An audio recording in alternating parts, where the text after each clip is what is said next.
Our motivations are unbelievably interesting. I mean, I've been working on this for a few years, and I just find the topic still so amazingly engaging and interesting. So I want to tell you about that. The science is really surprising.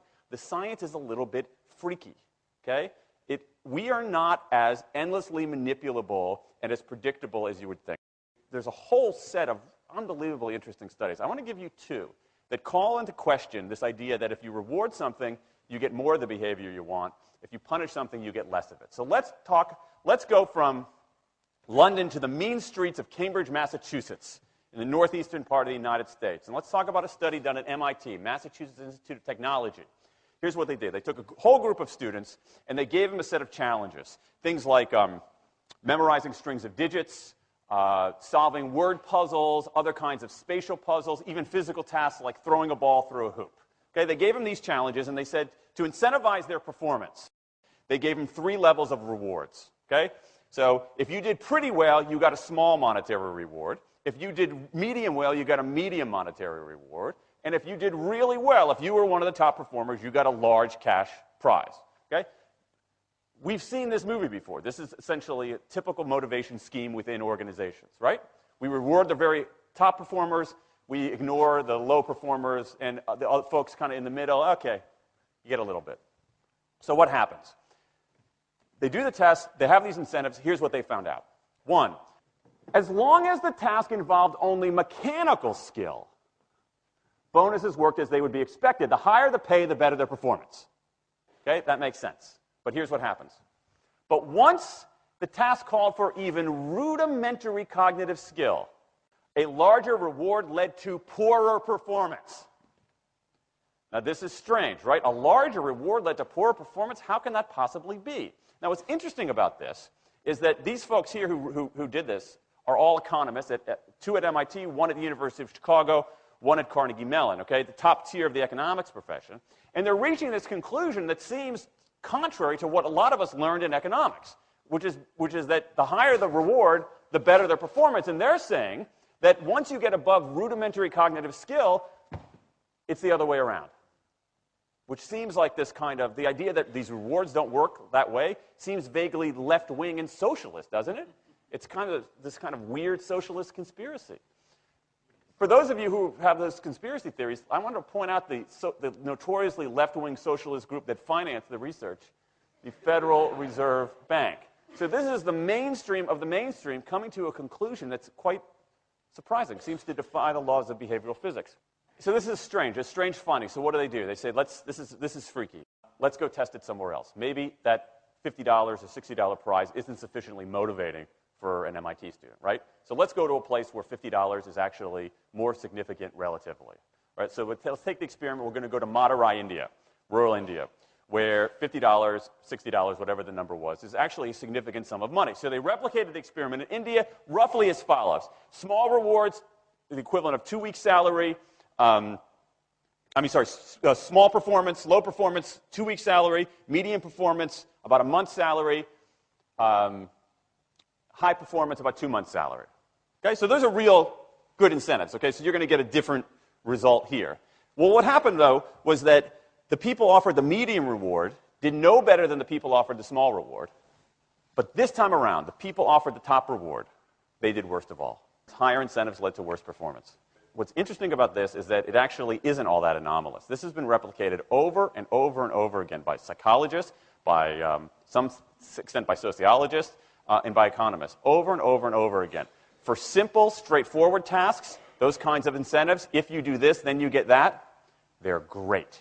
For tasks that are algorithmic, set of rules where you have to just follow along and get a right answer, if-then rewards, carrots and sticks, outstanding.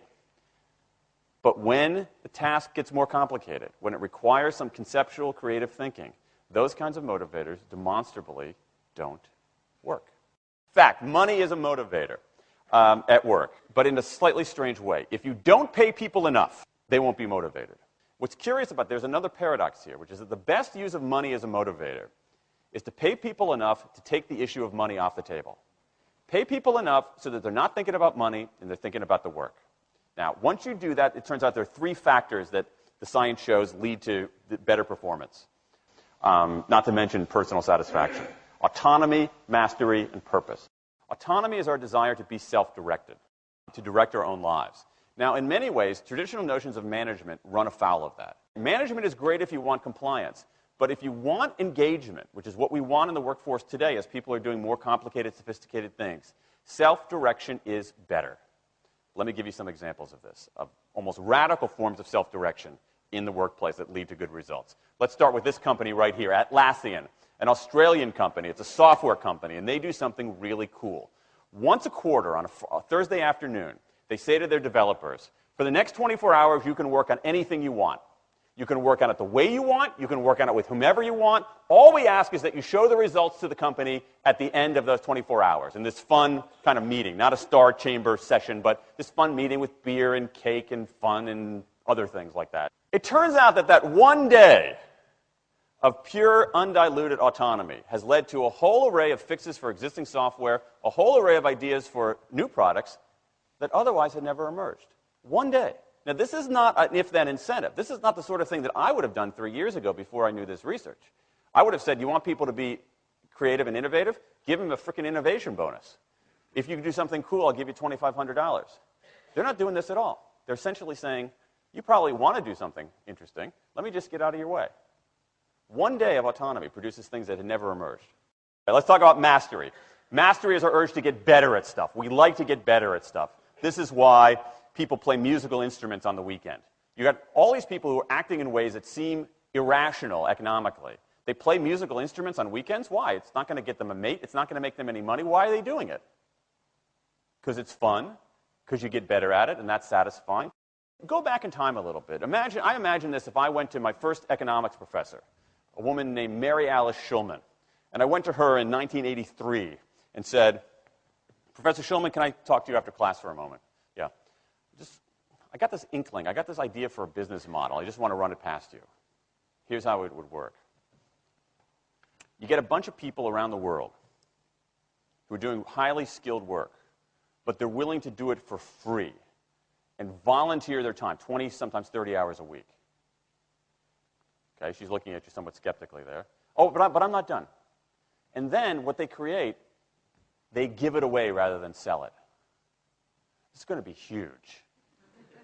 I mean, she truly would have thought I was insane. Okay, it seemed to fly in the face of so many things. But what do you have? You have Linux powering 1 out of 4 corporate servers in Fortune 500 companies, Apache powering more than the majority of web servers, Wikipedia. What's going on? Why are people doing this? Why are these people, many of whom are technically sophisticated, highly skilled people who have jobs? Okay, they have jobs. They're working at jobs for pay, doing sophisticated technological work. And yet, during their limited discretionary time, they do equally, if not more, technically sophisticated work, not for their employer, but for someone else for free. That's a strange economic behavior. Economists who look into it, why are they doing this? It's overwhelmingly clear. Challenge and mastery, along with making a contribution. That's it. What you see more and more is a rise of what you might call the purpose motive, is that more and more organizations want to have some kind of transcendent purpose, partly because it makes coming to work better, partly because that's the way to get better talent. And what we're seeing now is, in some ways, when the profit motive becomes unmoored from the purpose motive, bad things happen. Bad things ethically sometimes, but also bad things just like not good stuff, like crappy products, like lame services, like uninspiring places to work. That when the profit motive is paramount, or when it becomes completely unhitched from the purpose motive, it's just, people don't do great things. More and more organizations are realizing this and sort of disturbing the categories between what's profit and what's purpose. And I think that actually heralds something interesting. And I think that the organizations that are flourishing, whether they're profit, for-profit, or somewhere in between, are animated by this purpose motive. Let me give you a couple of examples. Here's the founder of Skype. He says, our goal is to be disruptive, but in the cause of making the world a better place. Pretty good purpose. Here's Steve Jobs. I want to put a ding in the universe. All right? That's the kind of thing that might get you up in the morning and racing to go to work. So I think that we are purpose maximizers, not only profit maximizers. I think the science shows that we care about mastery very, very deeply. And the science shows that we want to be self-directed. And I think that the big takeaway here is that if we start treating people like people and not assuming that they're simply horses, slower, smaller, better-smelling horses, if we get past this kind of ideology of carrots and sticks and look at the science, I think we can actually build organizations and work lives that make us better off, but I also think they have the promise to make our world just a little bit better.